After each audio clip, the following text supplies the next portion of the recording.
नमस्कार दोस्तों, स्वागत है आपका हमारे चैनल पे। अगर आप सोचते हैं कि भारत की सैन्य ताकत सिर्फ जमीन और आसमान तक ही सीमित है तो आप गलत हैं, क्योंकि अब भारतीय नौसेना अपने बेड़े में जोड़ने जा रहा है दुनिया के सबसे घातक मरीन फाइटर जेट्स में से एक, यानी राफेल एम।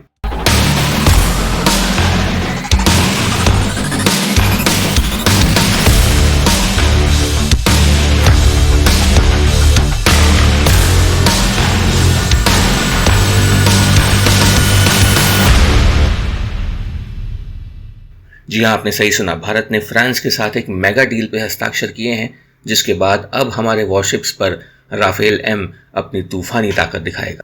अब अगर हम इस डील के आकार के बारे में थोड़ी जानकारी लें कि कितने जेट्स हैं, कितना इसमें अमाउंट खर्च हुआ है, तो भारत ने फ्रांस की कंपनी डसॉल्ट एविएशन से कुछ 26 राफेल मरीन फाइटर जेट्स खरीदने का फैसला किया है। और ये डील कुछ 62-63 हज़ार करोड़ यानी कि लगभग 7.5 to 8 बिलियन डॉलर्स की ये डील है, जिसमें हम ये हवाई जहाज़ खरीदेंगे, इनका वेपन्स पैकेज खरीदेंगे, इनके रिपेयर्स, मेंटेनेंस वगैरह की एक लॉन्ग टर्म डील है। और इन सब का जो खर्चा है वो इस ओवरऑल अमाउंट में इंक्लूडेड है।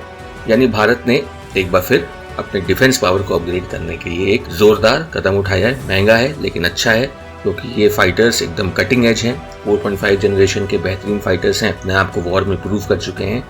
और राफेल फाइटर्स लेके इंडियन एयरफोर्स बहुत खुश है। इंडियन नेवी भी इसलिए ये एयरक्राफ्ट्स पाना चाहती थी। और चूंकि हमारे पास एयरक्राफ्ट्स की बहुत ज़्यादा कमी है, और इसलिए ऐसे मौके पे इतने बेहतरीन क्वालिटी के एयरक्राफ्ट्स अगर हमारे बेड़े में शामिल होते हैं तो ऑब्वियसली ये इंडियन नेशनल सिक्योरिटी और इंडियन नेवी दोनों के लिए बहुत ही एक अच्छा कदम है।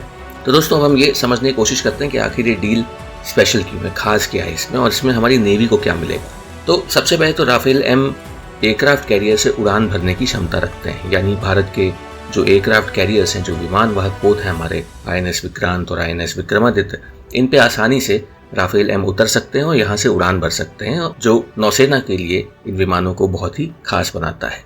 इसके अलावा राफेल एम मैक 1.8 की सुपरसोनिक स्पीड से उड़ान भर सकते हैं और दुश्मनों के रेडार में कम नजर आते हैं, क्योंकि कुछ हद तक एक लिमिटेड स्टेल्थ टेक्नोलॉजी भी इनके अंदर डिप्लॉय की गई है। यानी 5th जनरेशन जेट्स में जो स्टेल्थ टेक्नोलॉजी होती है, वैसी टेक्नोलॉजी लिमिटेड स्केल पे राफेल के अंदर भी यूज़ की गई है। और इस वजह से राफेल का जो रेडार क्रॉस सेक्शन होता है, दुश्मनों के रेडार पे जो राफेल दिखता है वो नॉर्मल प्लेन्स के मुकाबले कम दिखता है, छोटा उसका क्रॉस सेक्शन होता है। और इस वजह से दुश्मनों के रेडार के द्वारा इसको डिटेक्ट कर पाना थोड़ा मुश्किल होता है। यही नहीं, राफेल एम एक बेहतरीन मल्टी रोल फाइटर है। यानी ये एयर टू एयर और एयर टू ग्राउंड दोनों ही तरह के मिशंस को अंजाम दे सकता है। एयर टू एयर यानी कि दूसरे फाइटर जेट्स के साथ हवा में लड़ाई कर सकता है, और इसके अलावा कोई सर्जिकल स्ट्राइक करनी हो, किसी जगह पे जाके दुश्मन के एरिया में जाके बॉम्बिंग करनी हो, मिसाइल स्ट्राइक करनी हो, तो ये सब करने में भी राफेल एम सक्षम है। अब सबसे बड़ा सवाल जो इस डील को लेके बहुत दिनों से चल रहा था, जो कंफ्यूजन था, वो ये था कि क्या भारत को इस डील में टेक्नोलॉजी ट्रांसफर मिलेगा। तो जो सबसे बड़ी बात है और सबसे खुशी की बात है कि हाँ, इस डील में मेक इन इंडिया को फायदा होगा, क्योंकि फ्रांस एक लिमिटेड लेवल पे कुछ हद तक मेंटेनेंस और मैन्युफैक्चरिंग की टेक्नोलॉजी भारत के साथ शेयर कर सकता है। इससे भारत भविष्य में खुद इन जेट्स को मेंटेन कर सकता है, रिपेयर कर सकता है, इन्हें अपग्रेड कर सकता है, इंडियन वेपन पैकेजेस को इसमें इंक्लूड कर सकता है, इनके एवियोनिक्स को अपग्रेड कर सकता है, तो ओवरऑल इस प्लेन को अपग्रेड कर सकता है। तो अब अगर हम ओवरऑल देखें तो इस डील से इंडियन नेवी के अलावा भारत को क्या फायदा होता है, तो सबसे पहले तो राफेल एम की मदद से भारतीय नौसेना हिंद प्रशांत क्षेत्र में और दमदार तरीके से अपनी मौजूदगी दर्ज करा पाएगी। हमारे जो एयरक्राफ्ट कैरियर्स हैं, जो इंडिया की पावर प्रोजेक्शन के लिए यूज होते हैं और दुनिया में कहीं पे भी उन्हें डिप्लॉय किया जा सकता है, वो हमारे ईस्टर्न और वेस्टर्न कोस्ट पे खड़े होकर हमारी ताकत को बढ़ा सकते हैं। चाइना और पाकिस्तान दोनों के लिए एक सिरदर्द साबित हो सकते हैं। इसके अलावा टेक्नोलॉजी ट्रांसफर अगर होती है तो भारत के लिए जो मेंटेनेंस और मैन्युफैक्चरिंग की जो टेक्नोलॉजी फ्रांस से मिलेगी, वो भारत को फाइटर जेट टेक्नोलॉजी में आत्मनिर्भर बनाने में और हेल्प करेगी। इस टेक्नोलॉजी को हम यूज़ कर सकते हैं, अपग्रेड कर सकते हैं, चेंज कर सकते हैं, इससे सीख के कोई नई टेक्नोलॉजी बना सकते हैं, जो कि हम अपने तेजस फाइटर जेट्स में यूज़ कर सकते हैं।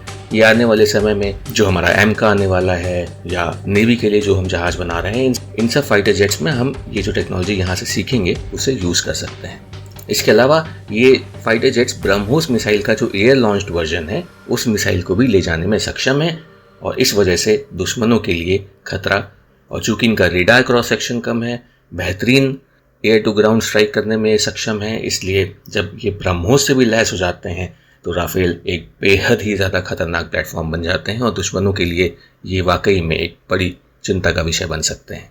और अगर सब कुछ ठीक रहा तो 2027 से भारत को ये जेट्स मिलना शुरू हो जाएंगे, यानी अब भारत की नौसेना की ताकत बढ़ेगी और हम आशा करते हैं कि ये डील अपने टाइम पे पूरी हो और फर्दर अगर हमें और जहाज़ों की ज़रूरत हो तो हम उन्हें परचेज़ करें। साथ ही साथ एयरफोर्स के लिए जो टेंडर है, MRFA टेंडर इतने समय से रुका हुआ है, लटका हुआ है, वो भी आगे बढ़े।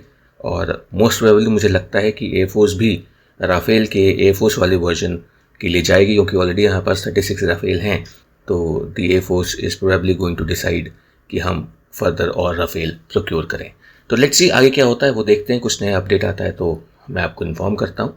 और अगर आपको ये खबर पसंद आई हो और फर्दर और करंट अफेयर्स और जनरल अवेयरनेस की न्यूज़ से अपडेट रहना चाहते हैं तो हमारे चैनल को सब्सक्राइब करें, सपोर्ट करें, लाइक करें, शेयर करें। Thank you very much for watching. मिलते हैं अगले। जय हिंद, जय भारत।